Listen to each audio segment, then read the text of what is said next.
Happy afternoon. I'll just wait for people to log in. I know it's afternoon, 4 o'clock. Generally, not a time one would like to sit in front of a computer or a laptop or an iPad.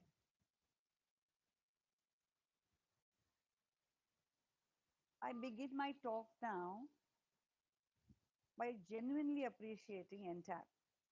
Entab CampusCare is a 20-year-old IT company connected with 1,500 schools. They provide ERP solutions and are doing CSR activities. And this EdTalks is one of the CSR activity. I'm thankful that they allowed me to pick a topic which is close to contemplating because it requires a deep thought. Happiness, what is happiness? Let us see first. And those who are already connected here know, everybody knows what happiness is.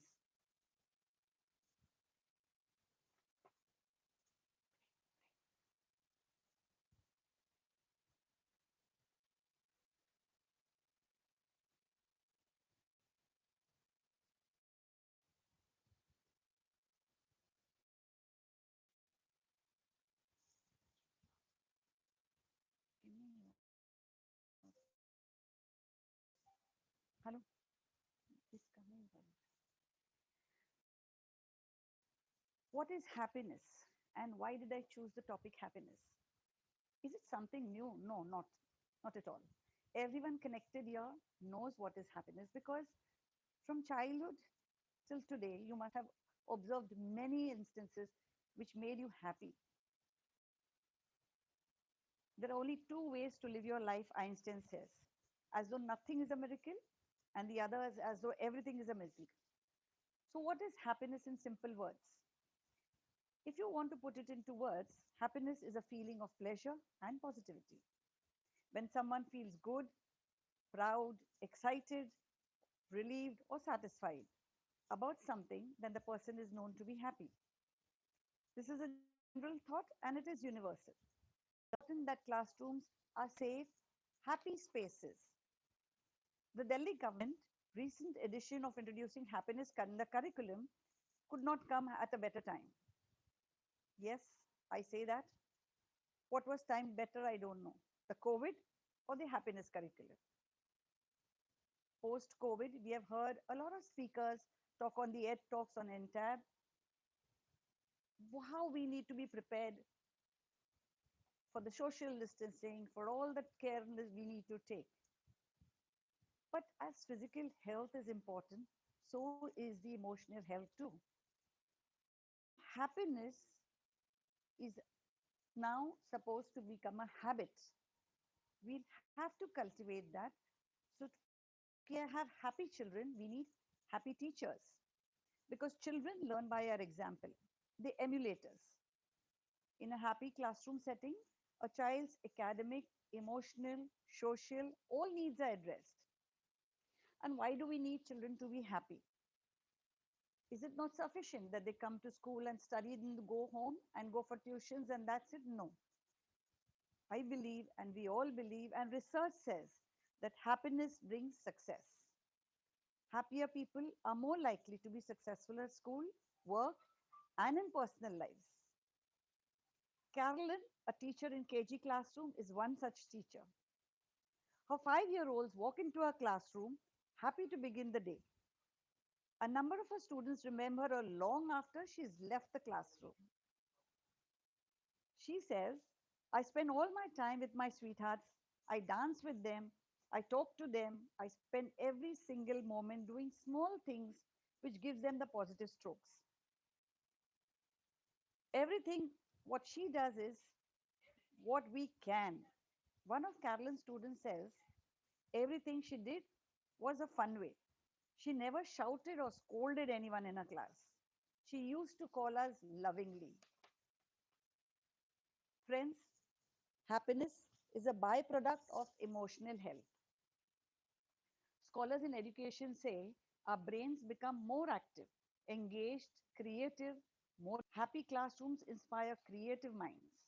This means happiness is the crucial for learning and critical thinking.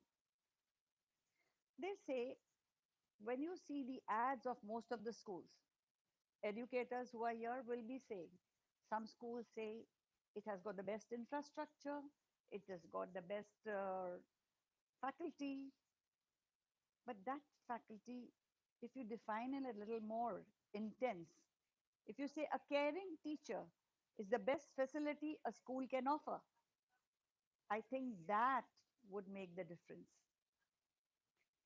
You need to let the children be children. We need to, they need to help each other, support each other, and grow in that environment. In this millennial age, we find, I'm sorry to say, but there are parents who want to become children once again. They want to get into the squabbles of the children. No, parents, I would tell you, let children be children. Let them learn to fall. Let them learn to get up. Let them learn to fight their own fights. Let them know that what makes them happy. It's not necessary what makes me happy will make you happy.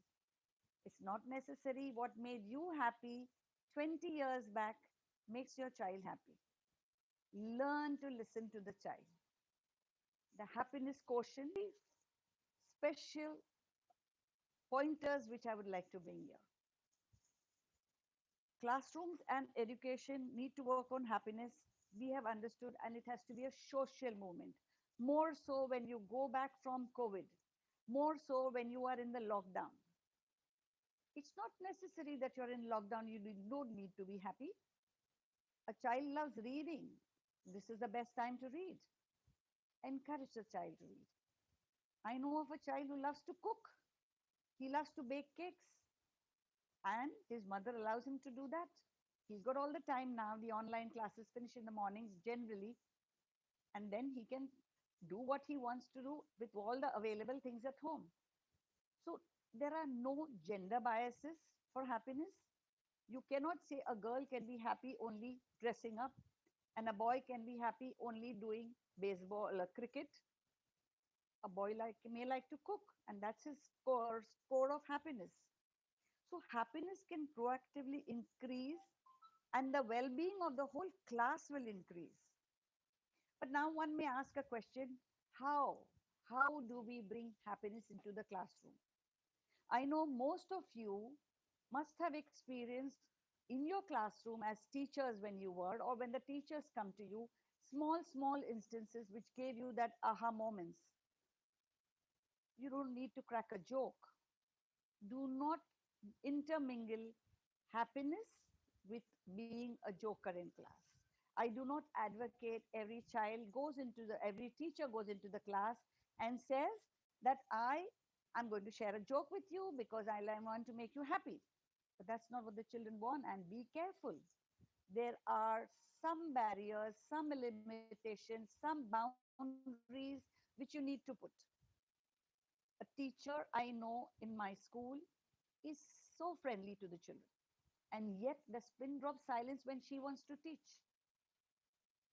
A classroom full of noise need not be a chaotic classroom, but a chaotic classroom all the while is also not acceptable to any principal, right? And also in your teachers, we will see in each teacher. Now, I don't know, I think some of my children have logged in, which I wouldn't like to say in front of them, but the teachers themselves have their own style, have their own methods, have their own ways to create that well-being and happiness in the classroom. You may say that being happy and having a happy classroom in the KG class is practically very easy. The pre-primary teachers will come up in arms. No, ma'am, it's more difficult for us because the children are missing their mamas and papas. Yet, with the dancing and the joy in the classroom and the music, we might change the mood of the child. But how do you do it in middle school and the high school? Now, in middle school, I have a few strategies which I had said. Uh, I would like all those intelligent minds who are on this chat to also practice some of these strategies and devise your own, and please share. Because I always believe in education, the more you share, the more you gain. If you have some strategies which have worked well with you, publicize it. Let people know about it. In the bargain, you'll be happy yourself. There is one very important point which each teacher and each principal should imbibe. Express your gratitude. In this COVID times, our staff are working whatever time they are trying to you know, manage that time and balance that time between the online class before. No one had given a video recording. I hadn't given a video recording before, but we are all learning. And for that, we should thank the people who are doing. And now I thank the entire people for bringing the Ed Talks here, because the Ed Talks have brought us all on a platform. We are able to interact with each other. We can exchange ideas. This morning we saw Mr. Gupta. Yesterday we saw Revati ma'am speak about post-COVID, how we are going to help. It starts our brains thinking and we start planning. So in your plans, all of you, put the quotient of happiness. I know when our children will come back, they will be mighty happy to come back. Even now, parents email to us, to the teachers, ma'am, our children are bored. They want to come back to school. And that's a happy feeling. It makes you happy too. I read a book, Well Done, by Kane Blanchard. Now, what is the well done response? We often, as teachers, wait for the perfect work or perfect behavior to praise a child.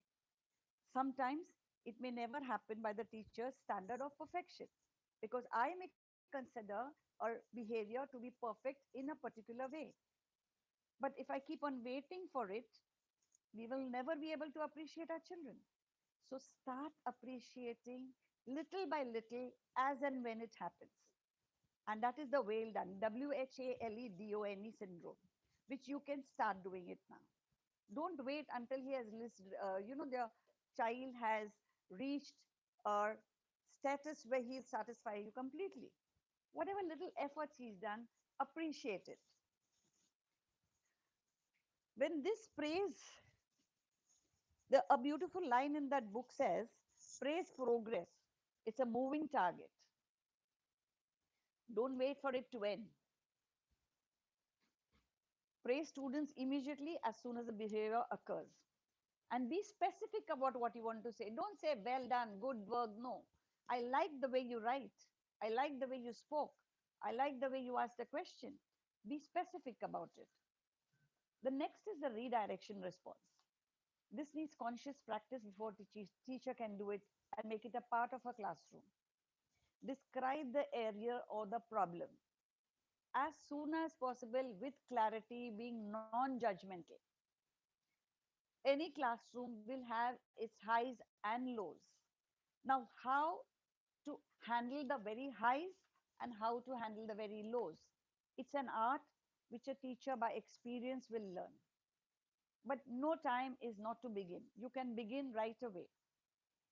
Understand what the child is trying to say. I know some children love to ask questions. They will not cease. They will not let you go further ahead. But then take the positive side of it. The child is involved. That's why he's asking a question. You can always tell him, I'll answer you at the end of the lecture. Now, another thing is that we as principals and at the head of management, when we induct teachers, we need to make them ask themselves. Let the teachers ask themselves that what kind of attitudes and values do I need to develop to have the right kind of attitude in my students? What should be my behavior? What kind of skills would I require to develop the key skills of how to manage one's emotions and problem solving skills? Am I up to that? Are my skills up to the mark, or do I need to work on that? How, as a teacher, I will make, how will I work to maintain the balance of the academic performance and emotional well being? Because you cannot compromise one for the other, they go hand in hand. You cannot say, I have a very bright student who doesn't speak to anybody in the class. That's not the kind of child we have. We wouldn't want that kind of a child.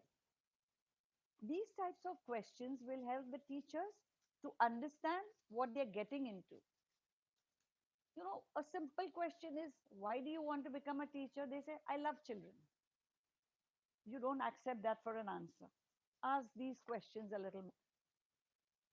As I told you before, we have to set boundaries, boundary lines for the children so that they know that this is the line beyond which I cannot go. So, in the bargain of being happy and being joyous, they don't go overboard. So, you have to draw that line.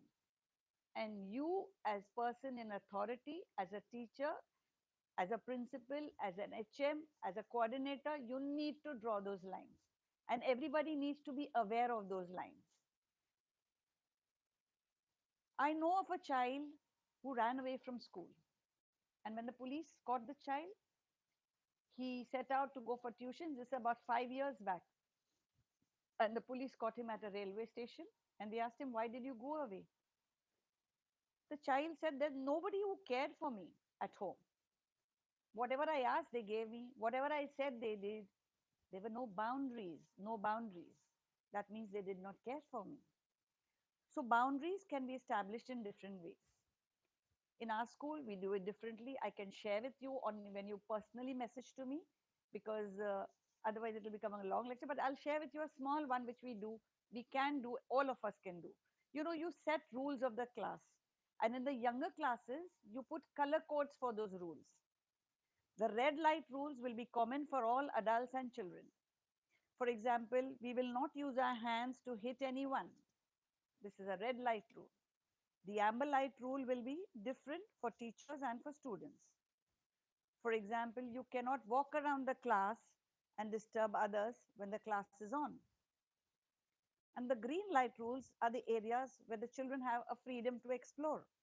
For instance, there may be a class the teacher might give, a class when the teacher might say, you can draw, or you can write, or you can speak about this topic. And those are the green rules, green area rules. Now, in the middle school and high school, the students can be involved in making class rules, which we do right in the beginning. We have classrooms rule, which we put it on the classroom notice board. Involve the children to give out the rules. Tell them what are the rules we should follow to have a smooth functioning of the next ahead, year ahead. And then let them put it a name for that rule. Don't call it classroom rules. It's too or very obsolete now, classrooms rule. They can say it is our classroom charter, or let them name it whatever. You will be surprised. Principals and teachers, a very, very important note is we have to be open to learning. We have to learn. I'm sorry, I cannot be heard. Okay, we have to be open to learning. We have to know that we have to learn from our students. For me, every experience is a learning experience. Anybody we meet is going to teach you a lesson or two which you do not know. Maybe you know, maybe you do not know. But do not discard any experience. Any experience, or whenever you come across a new person, there's always something new to learn. Always something new to learn. The day you say, I am finished, I have learned, understand, your life is finished. You cease to be an educator. If you want to be an educator for lifetime, keep your mind open, keep learning. Now, every time as educators and as people in authority, our focus is the beginning and the end. How we begin and what is the goal we're going to reach. But we overlook the process. The process is very, very important. The method, the way we do it is also very important. When a 7-year-old child told her parents, going to school is like hurting a bird whose wings are hurt, not hurt. Going to school is like hurting a bird whose wings are not hurt. What the child meant was that learning was not fun, as she had to do it the teacher's way. Today, we have in our preschools, the children come in and explore. There are centers. Every must be following that.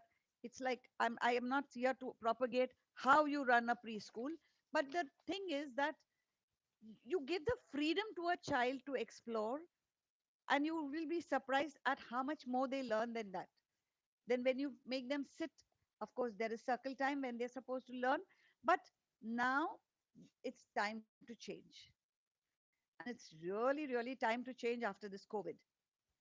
Many set patterns will change because the mental makeup, the emotional makeup, the physical layout, the environment, everything is going to change. As my talk, Madam Revati had said, and even Mr. Gupta had said, he pointed out how there will be a massive change in the way we behave with each other, even how we behave with children, how what is our expectations towards them.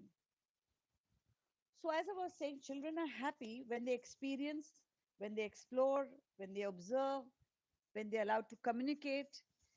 In fact, when they are engaged in the learning process. If it is like this, what I'm talking to you and you're listening, your mental makeup was there that at 4 o'clock, Roshan Patel will be coming and telling us about happiness. The first thought was, happy, I'm happy. What's there to be not happy? But what is happiness? Why is happiness? How happiness can be brought into the classroom? That needed a thought. Howard Gardner has said, know as much as you can about kids rather than make them pass through the same eye needle. We consider all them as the factory pieces, coming one out of the other in the same mold. It's sad, but that's our education system. We are to answer the standardized examination at the end of the school year. And for that, we have to have them know certain skills, and we try to engage them and bring them in that way. Every school has their own style. Every school tries to do it a little better than what they did the previous year. Every principal aims at that. When at the end of the year they take an overview, what went well, what did not go well, how we can better make it better, how we can raise the bar. And for that, always listen for constructive criticism from parents. I say constructive criticism. Accept them. What you can change, we'll change. What you cannot, you can explain. So always welcome suggestions. Always welcome positive as well as other suggestions. The other thing which we teachers need to do is we need to respond. We need to, reflect and respond. Not only respond, reflect and respond. Do not react. There are cases when we are really, really hyper and we immediately respond. No, we immediately react. So first you understand whether that issue or that problem is a teacher-owned problem or a student-owned problem. Now, what do I mean by teacher-owned problem? Maybe the instructions what you have given as a teacher were not so clear. So then it is a teacher-owned problem if the child is not followed, if the child has done something wrong. So accept it. Humility is the best quality of a teacher. You have to be humble in your profession. The more you bend, the more you are humble, the higher you will rise. That's what we believe. We'll see the great thinkers, Swami Vivekananda. We see every great thinker and every great man you come across. It may be Bill Gates, it may be one of our own Indian uh, conglomerates. They are down to earth. Mr. Mahendra of Mahendra and Mahendra Company. And humor is part of life. He openly said, he tweeted on his Mr. Mahendra tweeted Anand Mahendra. I was on my meeting with a coat and a tie, and I had my pajamas underneath. So that's a thing to laugh about. So humor and jokes are two different things. So reflect and respond. Do not react. So that is a teacher-owned problem, I said. And then there are student-owned problems. When there are student-owned problems, that is the student has created the problem, deal with it absolutely with a non-judgmental behavior, acceptance. Do not belittle the child. Understand that the episode, the instance, the example, the action what has to be condemned, not the child who has done it. Try to use, without threatening or ridiculing the child. Use the I message. I feel disturbed. I feel upset when you act like a clown in the class and disturb my flow of thoughts. But if you pick on the same child every time, then you need to address to that child individually. You need to find out, is something wrong at home with that child? Is the environment at home a little disturbing to the child? A little affection and a little love can bring a miraculous change in the behavior of a child. And we have tried this at our school. I have a wonderful team of teachers, wonderful team, right from the pre-primary to the college level. Each teacher has that involvement, and that, my dear friends, is not my doing. It comes as a team. And this feeling of oneness, of ownership, of doing good is inbuilt from the in the vision, mission, and when you start it. So every newcomer who comes in gets embedded into it. Now, whenever that it's difficult to handle and things go out of hand in a classroom, the best change is to change the environment. Use the diary. The diary is not a complaint box to the parent. Try to write the positives of the child also. Kindly do not fake it. Try the correct way. You know, okay, now am I audible? I feel. I think I'm audible, please. Yeah.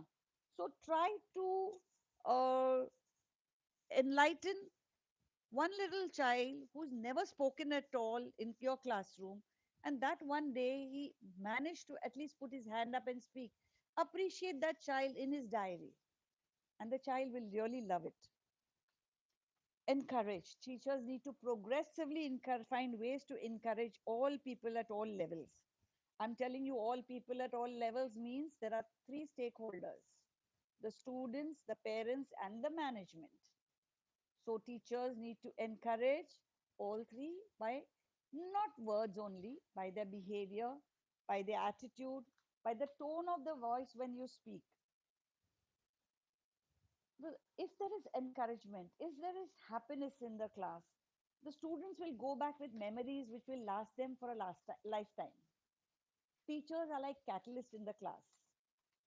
Their little kindness, acts of kindness are noted by the child. My teacher smiled at me today. My principal shook my hands today. And that child carries that good feeling at home.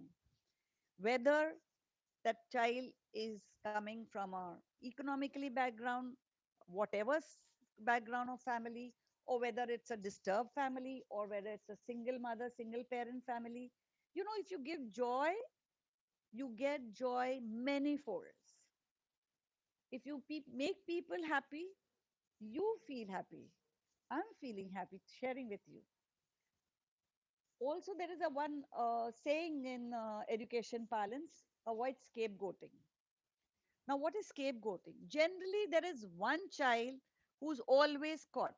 Who did this? Madam Rahul did it. Who did this? Madam Rahul did it. In the staff room, teachers are talking, ma'am, Rahul is always disturbing. Rahul, Rahul, Rahul, Rahul. We end up doing, that scapegoat. And the manipulators, there are people who make mischief and put the blame on Rahul. So he's the scapegoat. Sometimes think out of the box. Think why that child is being targeted. And sometimes really the child has not done anything. In such situations, teachers should be very observant and listen when their antennas out. We have to meet concerned friends of his. Try to make him become one person, how to do, how to not manipulate actually, but how to encourage that child to become a good boy in class too.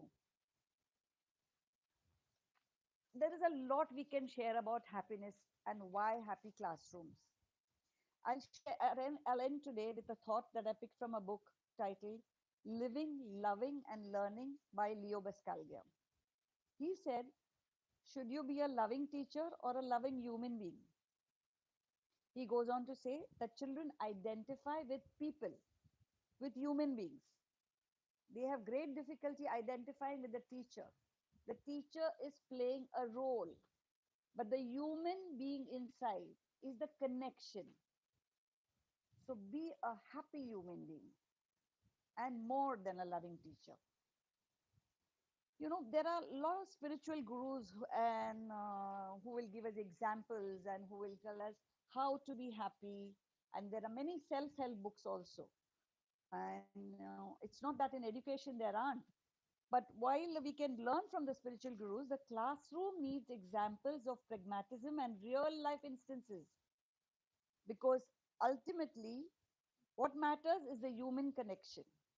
Technology cannot make up for an inspiring and motivated teacher who can be the pulse of a classroom. It is not smart boards that can create ripples of happiness. It's a caring, loving teacher who touches the life of 40 plus children and who can spread sunshine as the essential ingredient of happiness. I had a quote which I wanted to tell you that happiness doesn't obey the laws of mathematics. When you start dividing happiness amongst others, it actually multiplies. So, my maths teachers and all the principals who are involved in mathematics, please note that with care. My father taught me that you can read 100 books on wisdom and write 100 books on wisdom. But unless you apply what you have learned, it's only words on a page. Life is not lived by intentions, but by action. So let us all vow today that we will make our schools a happy place to be in. Thank you. I'm ready to take any questions now. Uh, any questions? Yes, Suresh sir says teachers have to be like mothers of each child in the classroom. Absolutely true, Suresh sir. Yes, knowledge also multiplies as happiness multiplies. I'll just scroll and see. Can I have the mouse, please? If any questions I've missed out.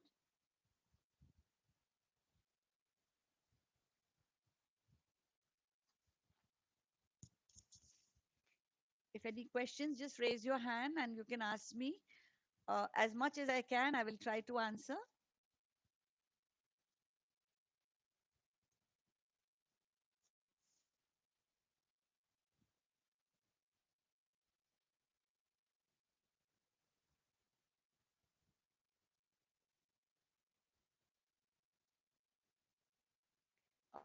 I think everybody is happy on this group. Uh, there are many schools who started their online schooling program. 1 minute, let me read this. Where's the question? Is going too fast. Shraddha says, there are many schools who have started their online schooling program. Is there in plans from RIS at this period of pandemic? Yes, we at Ryewood International School have started our online classes. And I think this is a parent, so you can send this message on my mail ID, please. What's my schedule nowadays? Nowadays, it's mornings with of course, the maid's work, the cooking, the swabbing, and the sweeping, and monitoring the online classes and being with my students whenever I can. Avdesh Singh says, hello, ma'am. In future, parents enrichment program can be done this way. Oh, this is a parent. All my parents are there. Thank you. Thank you so much. Yes, sir. We can do an online parent enrichment program. We have a parent enrichment program, which is a parent meeting we conduct in the beginning of the year to appraise the parents of what we are going to do in the year. So I think there are no questions for me. As I say, everybody who's logged in are really, really happy. Um, so I thank the Entab family once again. And I thank all of you who have logged in now at the half tide over this time. And we come back again to good times and happier times. So wishing you all a happy comeback post-COVID. Thank you.